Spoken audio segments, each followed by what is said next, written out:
how to find backup to Google Drive settings on WhatsApp. Hello guys, in today's video I'm gonna show you how to find backup to Google Drive on WhatsApp. First thing, go to WhatsApp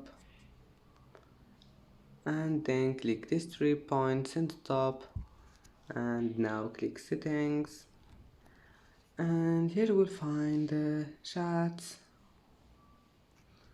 and then click this one, chat backup, and here we'll find this one here. Just scroll down, here you will find it, backup to Google Drive.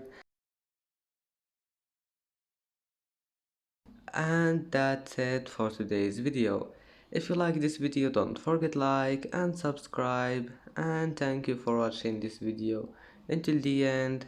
And now see you in the next video.